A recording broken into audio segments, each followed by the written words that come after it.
Hey, welcome to What's the Story? My name is Janice Hermson. I'm your host, and I'm here with Ed Knoll, Doug Ashby. And I want to remind everyone, I don't know where you're listening right now, whether it's Facebook, YouTube, or Rumble, but we are also heard on 93.7 from 7 to 9 on Tuesdays. And that's a replay of one of our other shows. But if you missed something, you can always listen then. And we appreciate that you are here. And don't forget to check out America Matters, our partner in crime here. Yeah, I was going to say people could listen to us after their dinner while they're having their evening smoke. Well, that would be you. I gave that up quite a few years ago. Yeah, me too. So one of the strongest cliques in America is the smoking ashtray, right? My grandson is 16 years old and he's 6'5". I keep offering him cigarettes. Something has to stop with growth. Not mine. So anyway, so here we are. And in the last hour, if you missed it, you can find it. It is already posted on Rumble and also YouTube. Just go to LaRue Press and check us out at lrpnv.com. And we've also got bookgallerynv.com if you want to pick up some books. We've got quite a few online now. We've really added to our mix. We have new and used books. Many local authors, but we also have books with some of the best sellers. Catch and a couple others. So check it out. Obviously, fiction authors, but if you like nonfiction, then we've got some stuff. I bet there's a book here they haven't read, right? I bet there's a book here they haven't read. We do have thousands that are stored here at LaRue Press, 280 Greg Street. And we're number 10. We're right in the middle of the building, right across the street from the Grand Sierra. We have a beautiful view, and it's always fun to watch the water, right? If you're a conspiracy theorist, watch the water. I was just going to tell folks to come down and hang out at LaRue, right? So back in college, I started to study. Yeah. And just the semblance of the smell here at your, studio and bookstore, it smells that same way, and it's, lack of a better term, it's comfort food. Yeah, it is. It's very comforting. People walk in and they breathe, and then they say, "Oh, but I do ebooks." Like, well, then why are you here? Doesn't seem to be very astute. Oh yes, let's do our word of the day. We have not done that. So today is, as you might have You better do it because I had to check it 3 or 4 times before I walked out the door. make sure you had your synonyms. Make sure your stuff printed. Yeah. You are somebody who does not listen very often. Doug is our synonym guy. So we do our word, we do the definition, and talk a little bit about it. And then Doug tells us always challenged because we don't That's agree like a with Neil Young cinnamon girl, right? I have used. All of us have used that word. Oh yeah. But I don't buy into their definition here. Oh, okay. Well, go ahead. Let me tell you Give the us sentence. what your They're definition saying is. an adjective having or showing ability to accurately assess a situation or people and turn this to one's advantage. That's an odd definition. Yeah, where's that from? I'm looking at that. No, I'm looking at that online too. Dictionary.com is the one that gave that, right? Is that what it is? No, it's just Bing and mine. It's just the first search that came up. So yeah, I agree. I disagree. So what does your dictionary say? Collegiate, the Webster's Collegiate Dictionary, as astute as. Wait a second. If this is a collegiate dictionary, that means you didn't go to college. You couldn't. Maybe. He went, so it's okay. exhibiting combined shrewdness and perspicacity, often Perspicacity? to the point of being artful or crafty. I can barely say that. Well, it took me some practice. I was here before the show going over it, so I wouldn't drop it. Well, here That may be a word of the day. Sounds like it should be. That's how for about, sure. should we start with similar words instead of synonyms? Well, hold on one second. Do you have any more there, or is that it? Is That's that what I all? got. Okay, yeah, because I'm looking at the same. It's Merriam-Webster, and I was reading along with you, but they don't use perspicacity anymore. Well, right, that's an awesome word. Isn't It's a it? wonderful word, but they are not, and I'm redirected here. It does list, this dictionary does list one synonym and okay. Let's hear you. the synonym is shrewd, Yes. and the antonym is gullible. I liked it. I was going to print it out because it made me laugh. It said anonym. Stupid. Well, Webster has now dumbed it down a little bit more. Having or showing shrewdness and an ability to notice and understand things. Mentally sharp or clever. I think that matches 30th place in education in the world, and in Nevada, especially 49th out of 50 states. And we're happy about it. We just keep voting for the people that are there. Let's just keep doing that. Yeah. Oh my goodness. All right. So now we can do some synonyms. Let's do it. Okay, some synonyms. We shrewd. We got that. Smart. Effective. Judicious. And Yeah, I was with you on that. Not perspective, right? That's not a synonym for Okay. this. Incisive. Yes. I don't know. Doesn't that mean you guys can mark back and you can do that? No, incisive.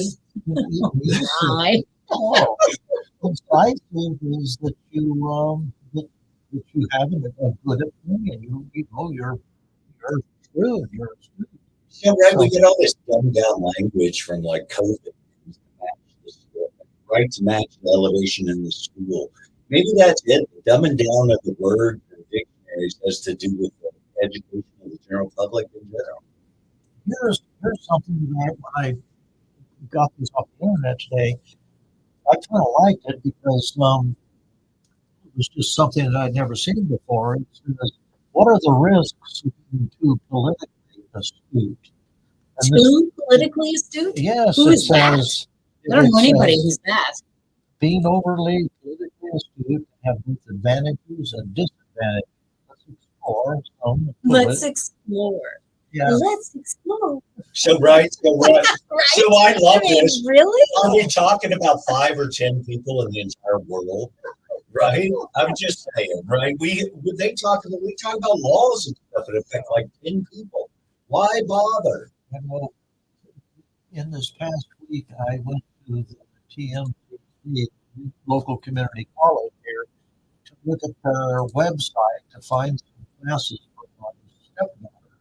And it was definitely written by academia. It just went on and on and on and on. I go, my God, can you answer the question, please? And it was 16 pages of dribble. It was terrible. Okay, being the over. So you didn't sign her up for that. Well, we didn't know because we didn't know what we read. I'm just saying, you called it dribble. You can't sign her up for it. Basketball? Being overly politically astute can have both advantages and disadvantages. Let's explore the potential risk. Distrust. An overly astute person may be cynical, assuming that everyone has hidden motives. I think exactly like that. That right there, you just stated it. Yes, I know. You just stated the truth. I know. Ray. This could lead to the lack of trust in others, making collaboration and teamwork difficult. Me? Are you pointing at me? Manipulation, while political astuteness helps navigate complex situations, it also can be used to manipulate others. I don't think An that's astute person might an relate. Is astute this person someone isn't going to Yeah. do Is this something like the Timothy Leary experiment Yeah. with like is How about somebody like is it Okay. a sealed? burnout? Constantly analyzing political dynamics can be exhausting. They're right about that. What's that Overthinking got to do every with move astuteness? and Yeah, is a scoop fit in burnout somehow? anticipating every move of others' actions can lead to mental fatigue and burnout. Also, it can lead to isolation. Being too politically astute might isolate someone. They may hesitate to form genuine connections. I don't find any of that to be true. So what they're saying is, just be stupid and let's do what we're doing. That's it. Well, that's what they say about everything. Yeah. Oh, it's not that important. Right? This has nothing to do with anything. Just go about your business and we'll Tell take me, care of this. tell me if this is a right assessment of when you try to, if you have a liberal friend, I have many of them, and when you ever get in an argument with them or try to clarify a subject, and you can't have an answer, you get past, excuse me, the first blush. Maybe The you next need thing- new friends. The next thing that they go to is name calling. Oh, you're a homophobe. Oh, you're a this. Or, oh, you're Seem that way. I don't have friends that do that, but it does seem when you listen to the news or you're watching different things, it does seem like that's the direction that the liberal bent folks seem to take is to go name calling. But I can't say that that doesn't happen on the right as well. Well, I'm right. pretty I was sure saying it in does. yoga, I have I'm pretty like sure it does. considerably Yeah. older liberal friends in there, and with all this noise going on, they know where I am, Right. right? And I know where they are, and they look at me with like fear. This was a week ago, right? Just that serious. You know, And you know what I was doing? You're right. I was smiling. I didn't say a word. My smile almost broke my face. Right? It was yoga all in itself. But I was just smiling and I did my yoga and we talked no politics. The one gal who's like a total trumpeter, total, came over and picked up my props and put them up. And the other guy who didn't talk to me the next day after we were talking about immunity and how President Biden had immunity from those 13 families of the soldiers who were killed in the evacuation of Afghanistan. But yeah, Interesting. I just think we got to be bigger and smile. I said, I just smile and let them choose. They're the ones pulling a rabbit out of a hat. Well, hopefully both sides can kind of start to do that a little bit more and begin to have conversations instead of arguments or not talking to each other. I mean, that's worse. I think we got to get back to discussing policies and what works, right? We're into people, right? They think their goal is just to eliminate President Trump from U.S. politics. Seems that way. Whatever reason, that has nothing to do with governing our country. Right.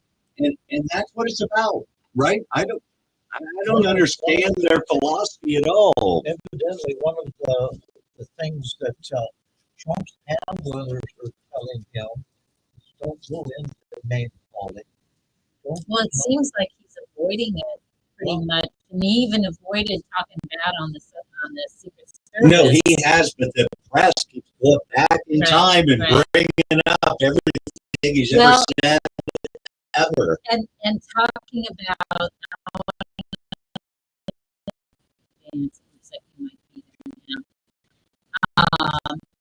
But I wanted to look up what the media is saying about both Trump and Vance, and they're saying they're just weird. Why? What prompted that? This post that just came up says, and it's Oh, please. For who? For whom, I should say. Right. Pardon me, for being incorrect. For whom is it working? Oh, my Well, but goodness. it won't work for very long. But why do we, this goes to your idea of name calling. Why do we have to do Have to, they have any points to follow. So here's the thing. I can't remember last time something so simple had the entire right wing it's weird. Well, So, I don't know. But all the media, this is like when they said a threat to our democracy. Now it's that Trump and Vance are weird. So all the media, you can find clips all over the because the again, they have not allowed vote or welcome votes. Here's what they're saying. They want to take books away. They want to be in your exam room. That's what it comes down to. Don't sugarcoat this. And they're not what they're saying. Nobody wants to take books away. Right. They want to have them age appropriate. That's different than. So where's the fact checker on the damn? Yeah. I'd rather stay out of the exam room together. Well, again, forget about that. We start talking about those 5 or 10 procedures a year that have really legislative. One of the things that I read this morning on the internet is another arrow they're trying to fire out there is that I think they're making him the old guy now. Yeah. Wow. And then he's never acted like an old guy. No. Yeah. Trump is making threats. Abortion bans are good. Mail-in voting is on TV where they have some guy or person do some absurd thing and they go, how do you sleep at night? And they go, I have a mattress. Yeah, exactly. Because I don't know how they can sleep at night lying like that. Yeah, this is a real press release from our campaign. J.D. Vance is a I mean, I feel like we're 12. Yeah, you know what? I mean, I was going to say that's what we called trannies in school, right? And like high school. Weird. Right. Yeah. Yes. Yeah. It's just it's weird. It's just weird to hear this going on. I think throw stuff out there to see what we get laid. My first with the news media is in their camp. They parroted it. What happens is they carry things beyond what people hear, and they go beyond reason, and they push people to change and go opposite because they're not in tune. They go too far with everything. And when you do that shotgun in the Supreme Court and having women only presidents or whatever. One of the things when Trump was here in Reno, I went back to read about how carried, and I don't know, they had 20,000 people there. It doesn't really matter what the number was, but it was a real lot. That isn't what carried the day. They said that there were 800 vacant seats. See that about the left and the press on that side. They can find negativity in like a puppy. Well, right? They can find negativity anywhere. So I feel like, and I headlined with "We're living in crazy times," and my picture on my post today really made a cool cat. I am not a cat person. That is not my deal. But I saw this picture and I said, you know what? This cat is above the fray, and that's where I want to be. It has special astuteness. It does have astuteness as well. So go check that out, because if you look at nothing else, not even mine, but you know, the cat is cool. I used to have cats. Anyway, all right, so back to you're listening to What's the Story, in case you're wondering, and we want to talk a little bit. We showed last week that Doug's book, his audio book, is on bookgallery.com. You can buy it there, but if you would like, go to janiceharrison.com and drop me a note. If you'd like to review this book, I will send you an audio of that. Get it for Doug's.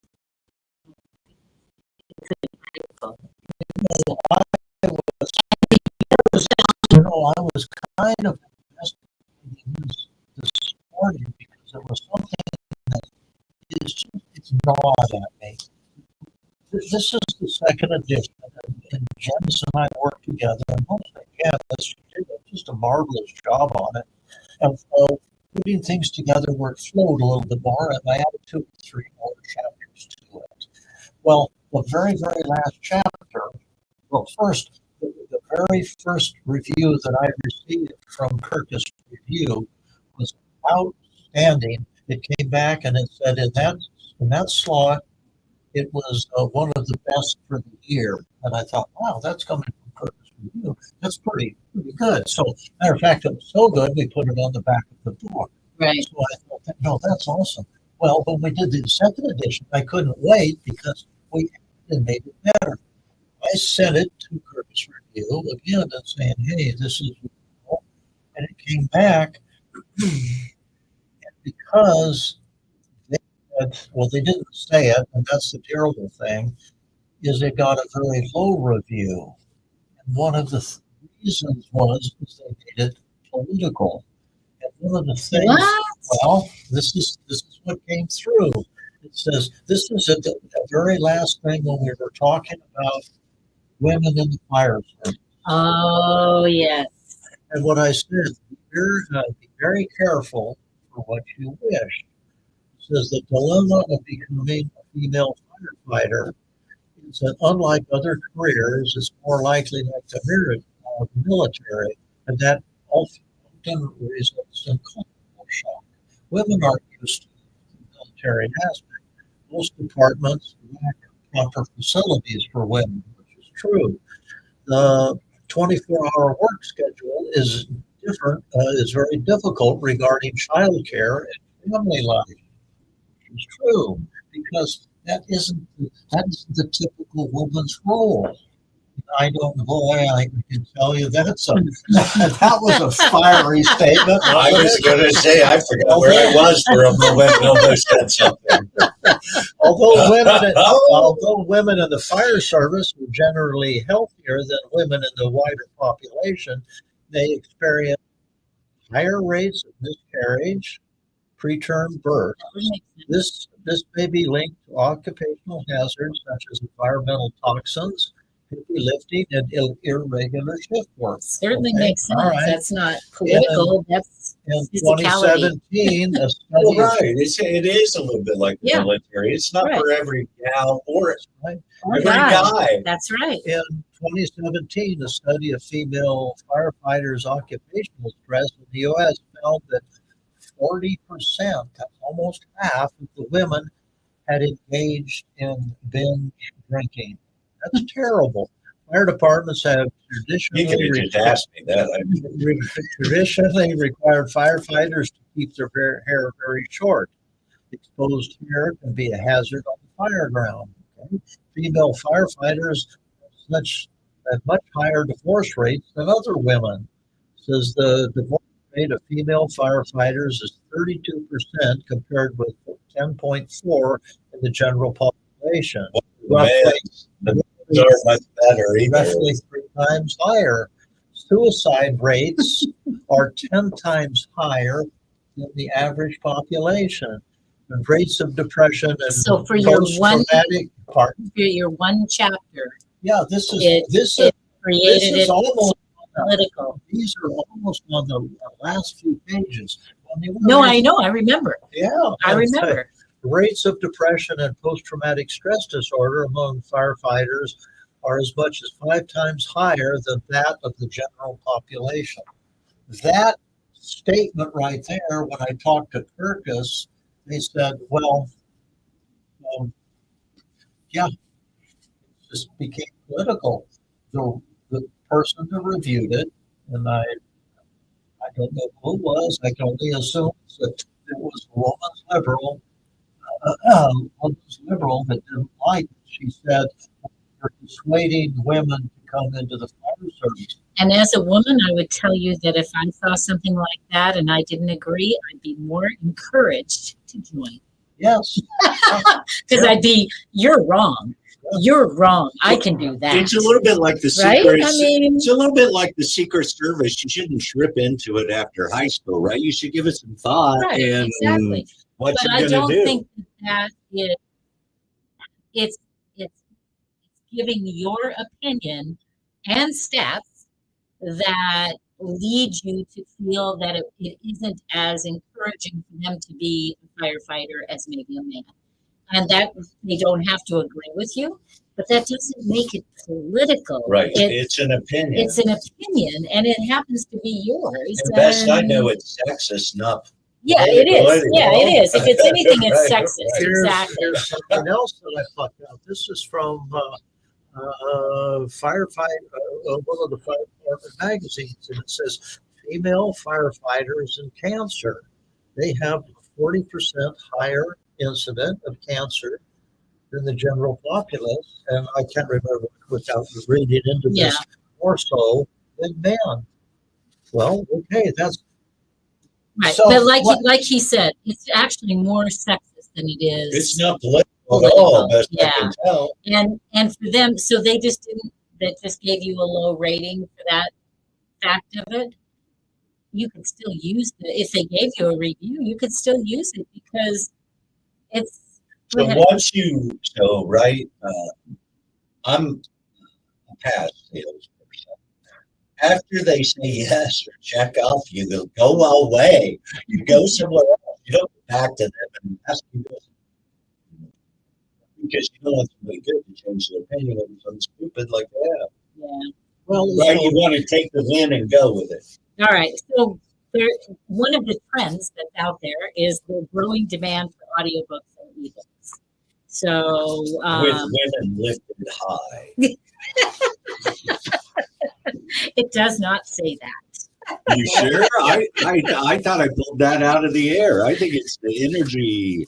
In fact, we're going to talk some stats. 20% of U.S. consumers have listened to an audiobook in the last year. Do you listen to audiobooks? In my past, I've listened, I bet, thousands. And you? I know you did an audiobook, but do you listen? One. Oh, that's all. Oh, yours. Of course. I told you Doug likes his book. And I might add, it's damn good. Oh, my goodness. All right. And then, of course, ebook sales are totaling more than $956 million in revenues.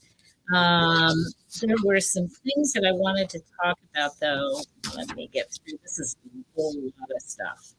And if you're somebody that is an author and you've been thinking about doing audiobooks, look into it carefully and kind of make some decisions up front as far as whether you're going to do the book, whether you want somebody else to do the book. You know, there are pros and cons to both. It doesn't mean, oftentimes people say, oh, no, if you're not a professional, you shouldn't do it. It depends. I think it depends on your book. It depends on your goals. It depends on what your budget. There's so many depends. Well, right. Do they have a cool action? I know an author here. Yeah, exactly. I know an author here who bought all the equipment and is ready to figure out how to do it herself. And I admire that. I think if that's what you want to do and that fits into your budget, then that's a cool thing, right? And you make it good for your particular book. So, when we first started doing books, we did a digital book. Our first book was a digital book. It's a children's book. And we were frowned upon because nobody does digital books. Okay? Yeah. So, not on a digital machine. You do it only offset is what we were told. We had an offset machine, but trust me, for a color book, it was much better to do it on a machine than it was to do it offset. So, quality could be different. And at that time, actually, our color was good. It really was. So, One thing about audio books that I didn't realize because I haven't listened to them, but I knew I wanted to do one with the book. When I go back and listen to my book, it's interesting because when you write it and when you're thinking about it and when you read it, you have your entire mind, your entire head wrap around that. But when you listen to someone else that's reading it or telling the story, it adds a completely different depth to it. Well, and I think when you read a book out loud anyway, it changes. It does. I'm gating myself, but for me, the audiobooks like the Green Hornet, right? Those old radio shows, right? The brief little segments on the radio, the audiobook has my attention the same. Yeah. Right. I really enjoy, like, I listen to the Harry Potter series and that Jim Dale gentleman with his accent. Man, I was loving that because that book had so many words I couldn't pronounce. Right? When you have an audiobook, you don't have to pronounce anything, folks. Oh, I hate that. Right? You read it and you go, oh, what is that? Especially when they name one of their characters. Where did that name come from? I can't even pronounce it. Well, right. And audio people go right through it just like this. Yeah. And well, one of the things, and again, maybe I'm patting myself on the back, but I listen to some of the chapters and I go, wow, that's awesome. But the other side of that is I listen to some of them, I think, who wrote that? Well, yeah, it's a good place to critique what you've done. So, right. Well, the thing of it is nobody bats 1,000. No, So, that's true. Right, but we're personalities. We have, we have left it, right? When you're writing that book or wrote those chapters, who knows where you are in between there? Yeah. Well, Okay, so let's get back to our trends here. Political books remain popular, and that's odd. Yeah, go figure. Hey, hold it. You should have said that to them. Political books? Oh, I just jumped up. Yeah, political books are popular. Yeah. So libraries are at odds with publishers.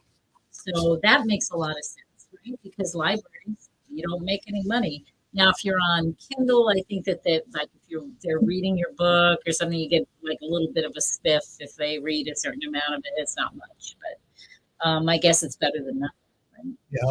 So, but isn't libraries? I mean, right? Being an old retailer, right? Libraries are distribution. Yeah. A place for people to see it. And it's also, yes, it is. And it's a place where you can give away one of your books so that they'll, donate it to the librarians and to the libraries. And then people do start to see it. That one book can only go so far. And then people will start buying too. Right. But if you have one in every library. Exactly. Yep. And then having technical things becomes a competitive advantage. So an unexpected way is that publishers are on the brink of using artificial intelligence to write books. Well, I think that that's kind of a maybe statement. So don't you think ghostwriters are AI? I do. Yeah, and many publishers are already using AI to write articles. And I get that. I do, because, it's hard. First of all, you need a lot of content. It's hard to find people. And you got to edit everything, but you still have to edit AI. Gotta tell you, but AI doesn't eat much. Doesn't have car insurance. You don't have to pay it. Yeah, it's not likely going to have an auto accident. I know. As of now, though, AI is still struggling to write any kind of compelling fiction. So if it's not factual, probably not going to be. I understand it's having trouble with factual as well. Well, it does sometimes have a little trouble with factual. I would say you're correct. Sounds like it's struggling in both arenas. And then they talk about different platforms. I'm not going to go into all the platforms, but publishing giants consolidate. So it was what, the big six, then it's the big five, and so they're becoming mega publishers. That's awesome for you because I think that once they get so big, folks like you get to rise into the void. I think that does help. I think that even for self-published people, that you have an opportunity that you might not have had before because I think that people have gotten past the vanity publishing thing. Unless you don't do a good job, then then it's just vanity.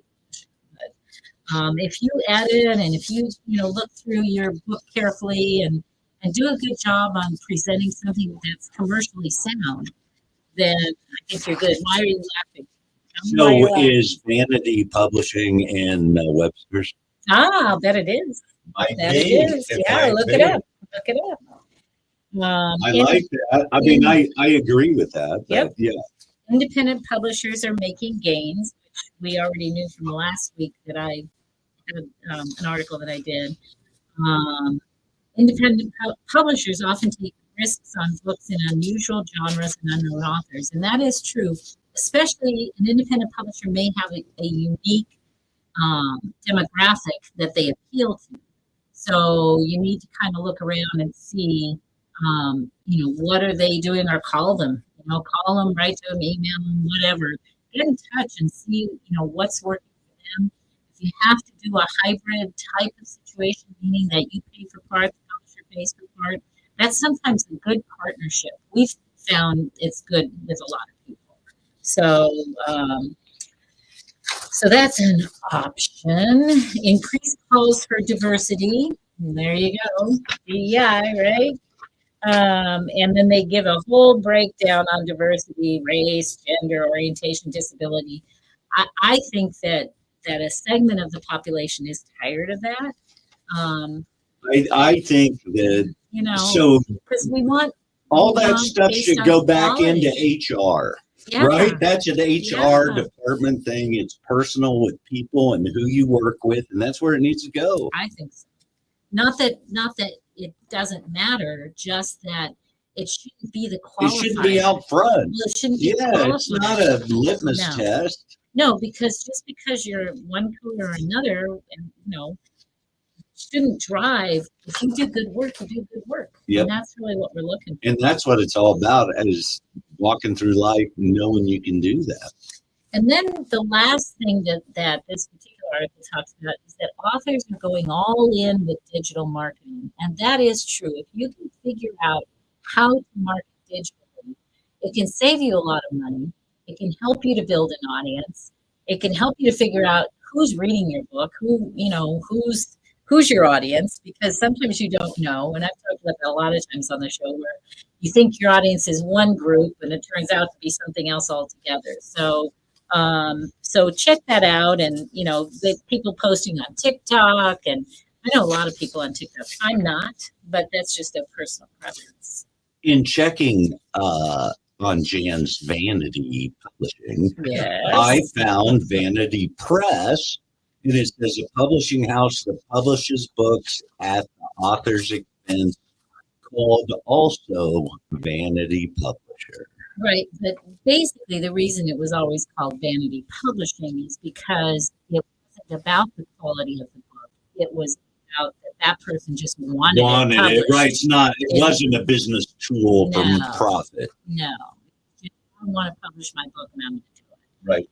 And the other segment of publishing that we really enjoy, and we're doing a couple of books right now for folks, is personal stories. So not necessarily that they're going to go out there and commercially market it, but that it's a family book. We've done, for this one client, we're doing over 100 books. I mean, he's got a big family, lots of friends. Sounds like a killer Christmas gift. Yeah, it is. So, and those are always fun because they're so cherished by the people, because it's their story, it's their life, or their legacy, maybe. Some kid's going to get that, and it's his grandfather. Yeah. Yep.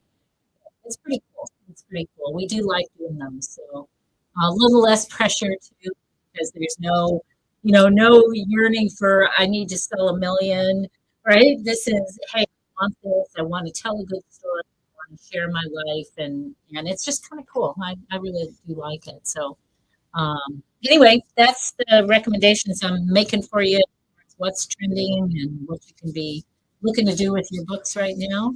Boy, we have blown through this hour, you guys.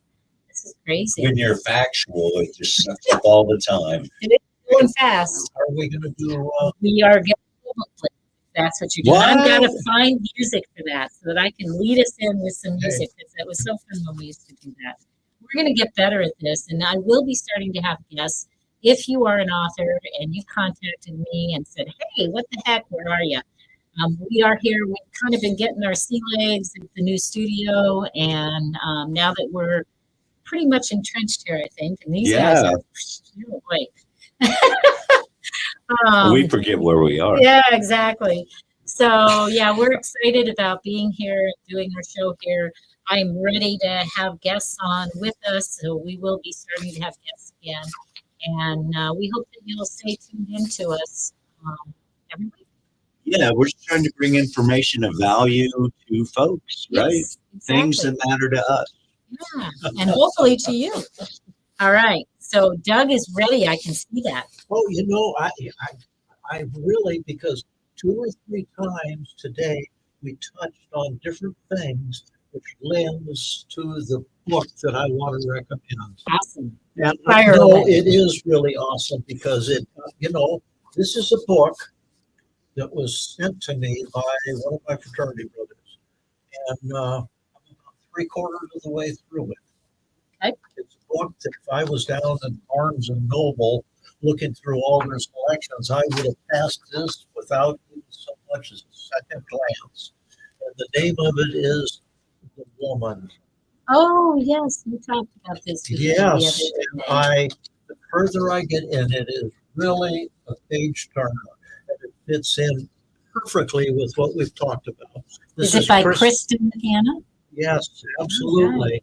And one of the things, and you're going to laugh at this, 152,000 ratings, but in Goodreads, 558,000. Oh, my Wow. Lord. Okay, let me read this. Women can be heroes. When 20-year-old nursing student Frankie McGrath hears these words as a revelation. Raised in the sun-drenched, idyllic world of Southern California and sheltered by her conservative parents, she always prided herself on doing the right thing.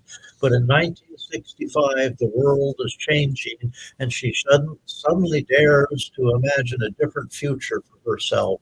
When her brother ships out to serve in Vietnam, she joins the Army Nurses Corps and follows his path.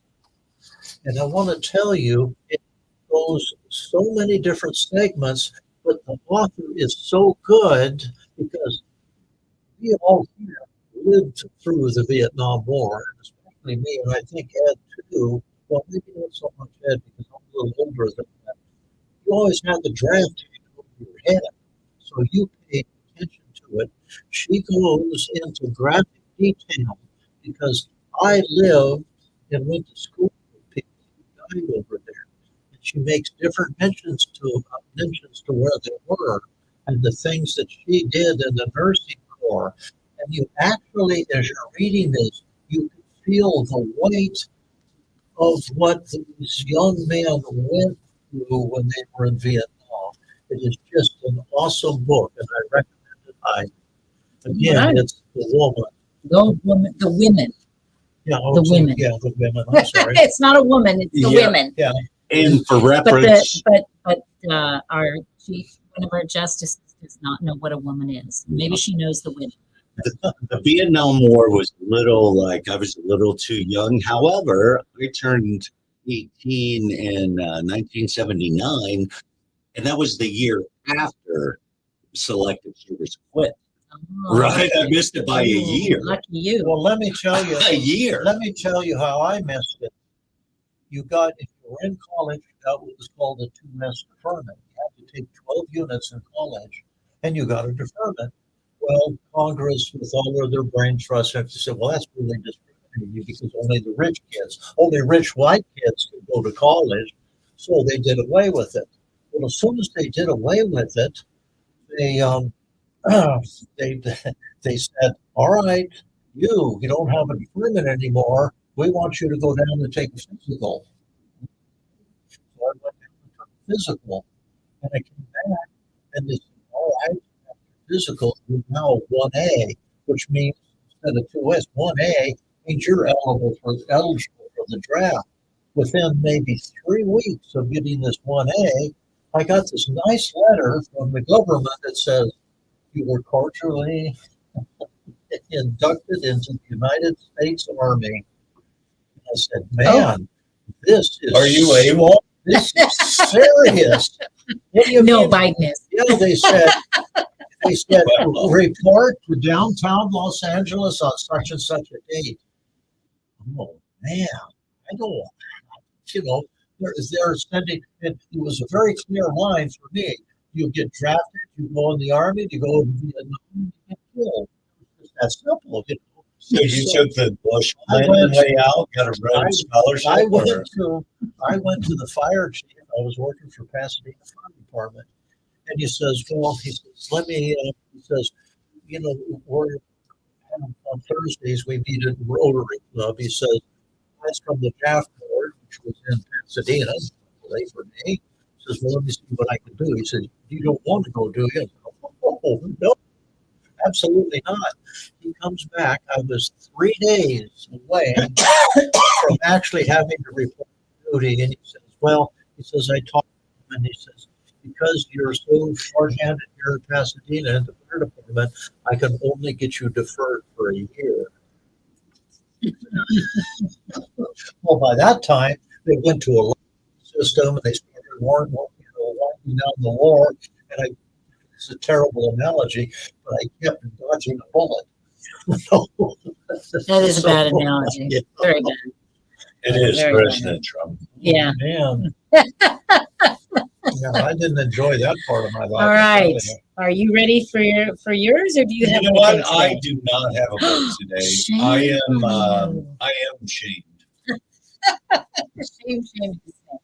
All right. Well, I actually have two if I need to. This one is called The Harbinger of Change. It's by Timothy John Reynolds, and I will show it to you there. And he is a Reno author. He's right here in Reno, and we are going to have him on the show. He actually called me. I have been trying to get him on the show for a while. And for whatever reason, I don't know, maybe I got lost in spam. Who can tell? But I called and he didn't call back. And he actually stopped by the shop. So I knew he wanted to come on. So it was kind of funny. Anyway, the Harbinger of Change. When store detective Matt Hurst went to work that morning, he didn't expect to see himself on the evening news as the target of a manhunt for the most wanted terrorist in the country. He didn't dream he'd be seducing a beautiful spy and betraying his wife and country in order to save them. He didn't imagine he'd be battling for his life against a psychotic CIA hitman. He didn't guess he'd be playing a deadly game of mental chess with the most dangerous terrorist mastermind in the world. He didn't expect that by the end of the day, he'd be the only person who could save America from World War III. So, if you like political thrillers in the spirit of Robert Ludlum and Tom Clancy, you'll want to read Timothy John Reynolds' latest page turner, The Harbinger of Change. So it sounds like an interesting book. I have not read it yet, but I will. And he also has another book out. Interesting guy. He's far beyond this fiction book here. There's a lot of other things that he can, along with our little tinfoil hats, that he can share with us. So I'm looking forward to having him on. So what do you guys think? We got a few more minutes. I like the name of the book. Yeah. I know, Harbinger of Change. I like using anytime you can use Harbinger. Yeah, and he's got like an eagle on here, chest piece that's an eagle, and he's got the dollar signs. I mean, it's just an interesting cover even. So yeah, I'm looking forward to seeing more of him and more of that. So but it's nice that when local authors will stop by and chit chat and you get to know them a little bit. It's just kind of fun. So I enjoyed it. Well, there's a community.